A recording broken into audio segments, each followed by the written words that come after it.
ચૂંટણી પણ એના અડધા તબક્કે પહોંચી ગઈ છે એમ કહી શકાય. અને એવા માહોલમાં પણ વડાપ્રધાન પદની દાવેદારી કોઈ કરતું નથી. ભારતીય જનતા પાર્ટી અને ભારતીય જનતા પાર્ટીના ઉમેદવાર નરેન્દ્રભાઈ મોદી એક જ વડાપ્રધાનના દાવેદાર છે.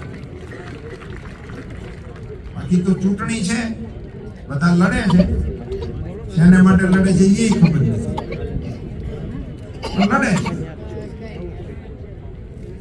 દેશનું સુકાન કોને સોંપવું એને માટે નહીં, ઐતિહાસિક નિર્ણય લેવાની ઘડીએ રાજકોટની અંદર પાટીદાર સમાજે એકઠા થઈને એને દિશા આપવા માટેનો જે પ્રબળ પ્રયાસ કર્યો છે, એટલા માટે હું પાટીદાર સમાજને અભિનંદન આપું છું.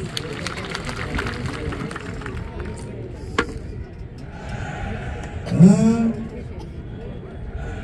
ઉમેદવાર છું અને મને મત આપો એવું કહેવા માટે જ હું આપની વચ્ચે આવ્યો છું.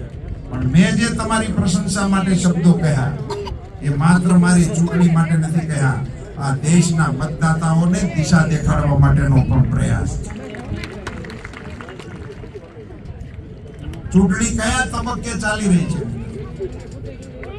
જ્યારે ભારત વિશ્વગુરુ બનવાની દિશામાં પગલા માંડે છે, જ્યારે મોદી સાહેબ વિશ્વ નેતા તરીકે ઉભરી રહ્યા છે, જ્યારે ભારતની શાખ દુનિયા